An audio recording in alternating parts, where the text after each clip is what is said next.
ನಾನ್ ನಿಮಗೆ ಅವಾಗ್ಲೇ ಹೇಳಿದ ಹಾಗೆ ಹಲವಾರು ಕೆಟಗರಿಯಲ್ಲಿ ನಾವು ಅವಾರ್ಡ್ಸ್ ನ ಹುಡ್ಕೊಳ್ತಾ ಹೋಗ್ತೀವಿ, ವೀರ ವನಿತೆಯರನ್ನ ಹುಡುಕ್ತಾ ಹೋಗ್ತೀವಿ. ಆಗ ನಮಗೆ ಸಿಕ್ಕಿದ್ದು ಬಹು ಮುಖ್ಯ ಪ್ರತಿಭೆ ನಮ್ಮ ರೂಪಾ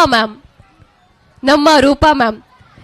ಇವರ ಬಗ್ಗೆ ಬಹುಶಃ ನಾನು ಹೇಳೋದಕ್ಕಿಂತ ನಿಮ್ಮ ಮನಸ್ಸುಗಳಲ್ಲೇ ಇದೆ, ಅದು ನನಗೆ ಗೊತ್ತು. ಯಾಕೆ ಅಂತ ಹೇಳಿದ್ರೆ ರೂಪಾ ಮ್ಯಾಮ್ IPS ಅಧಿಕಾರಿ, ಮೊದಲ ಮಹಿಳಾ IPS ಅಧಿಕಾರಿ. ಹಾಗೆ ನಮ್ಮ ಸದ್ಯಕ್ಕೆ IGP ರ್ಯಾಂಕ್ ಅಧಿಕಾರಿ ಕೂಡ ಹೌದು. ಎಷ್ಟು ಸಿಂಪಲ್ ಆಗಿ ಬಂದಿದ್ದಾರೆ ನೋಡಿ, ನಾವು ಜಾಸ್ತಿ ಹೇಳೋದೇ ಬೇಡ, ಅವರ ಹಾವಭಾವದಲ್ಲಿ ಗೊತ್ತಾಗ್ಬಿಡುತ್ತೆ.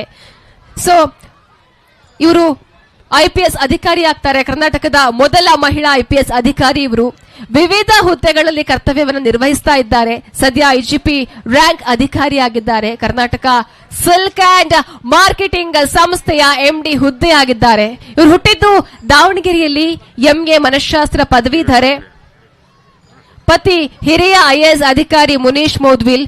ಡಿ ರೂಪಾ ಅವರು ಉತ್ತಮ ಹಾಡುಗಾರ್ತಿಯ ಕೂಡ ಹೌದು, ಹಿಂದೂಸ್ತಾನಿ ಶಾಸ್ತ್ರೀಯ ಸಂಗೀತದಲ್ಲಿ ಪ್ರವೀಣೆ ಕೂಡ ಹೌದು, ಭರತನಾಟ್ಯ ಕಲಾವಿದೆ ಕೂಡ ಹೌದು. ದಯಮಾಡಿ ಆಸನವನ್ನ ಸ್ವೀಕರಿಸಬೇಕು ಅಂತ ಕೇಳ್ಕೊಳ್ತೀನಿ. ಬರ್ಲಿ ಜೋರಾದ ಚಪ್ಪಾಳೆ ರೂಪಾ ಮೇಡಮ್ ಅವರಿಗೆ. ಜೋರಾದ ಚಪ್ಪಾಳೆ ಬರಬೇಕು. ಭರತನಾಟ್ಯವನ್ನು ಕೂಡ ಮಾಡಿದ್ದಾರೆ. ಎಲ್ಲರೂ ಕೂಡ ಟಿವಿಗಳಲ್ಲಿ, ಪತ್ರಿಕೆಗಳಲ್ಲಿ ರೂಪಾ ಮೇಡಮ್ ಅವರ ಅಧಿಕಾರದ ಅವಧಿಯಲ್ಲಿ ಸಾಕಷ್ಟು ವಿಜಯದ ಒಂದಷ್ಟು ಕೆಲಸಗಳನ್ನು ನೋಡ್ತಾ ಬಂದ್ರಿ.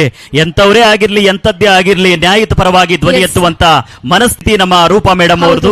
ವಿಶೇಷವಾಗಿ ನಮ್ಮ ಇವತ್ತು ಫ್ರೀಡಂ ಟಿವಿಯ ವೀರವನಿತೆ 2025 ಪ್ರಶಸ್ತಿ ಪ್ರದಾನ ಸಮಾರಂಭದಲ್ಲಿ ಅವರು ಕೂಡ ಆಯ್ಕೆ ಮಾಡಿಕೊಂಡಿರೋದು ನಿಜಕ್ಕೂ ಈ ಒಂದು ಕಾರ್ಯಕ್ರಮಕ್ಕೆ ಮೆರುಗು ಬಂತು ಅಂದ್ರೆ ತಪ್ಪಾಗೋದಿಲ್ಲ. ಜೋರಾಗಿ ಮತ್ತೊಮ್ಮೆ ಚಪ್ಪಾಳೆ ಚಪ್ಪಾಳೆ ಬರಬೇಕು. ಹಾಗೆ ನಮ್ಮ RKG ಕೂಡ ಗಿಫ್ಟ್ ಹ್ಯಾಂಬರ್ ಅನ್ನ ಕೂಡ ನೀಡ್ತಾ ಇದ್ದಾರೆ. Thank you so much RKG. And ನಮ್ಮ ರೂಪಾ ಮ್ಯಾಮ್ಗೆ ಎಷ್ಟು ಹೊತ್ತು ನಮ್ ಜೊತೆಗೆ ಇದ್ದೀರಾ, ಥ್ಯಾಂಕ್ ಯು ಸೋ ಮಚ್. ಇನ್ನೂ ಹೆಚ್ಚು ಹೊತ್ತು ನಮ್ ಜೊತೆಗಿರಿ ಅಂತ ಕೇಳ್ಕೊಳ್ತೀನಿ. ಕ್ಷಣ ಕ್ಷಣದ ಸುದ್ದಿಗಳಿಗಾಗಿ ಫ್ರೀಡಂ ಟಿವಿ ಸಬ್ಸ್ಕ್ರೈಬ್ ಮಾಡಿ, ಲೈಕ್ ಮಾಡಿ ಹಾಗೂ ಫಾಲೋ ಮಾಡಿ. ಹೊಸ ಸುದ್ದಿಗಳ ನೋಟಿಫಿಕೇಶನ್ಗಾಗಿ ಬೆಲ್ ಐಕಾನ್ ಮೇಲೆ ಕ್ಲಿಕ್ ಮಾಡಿ.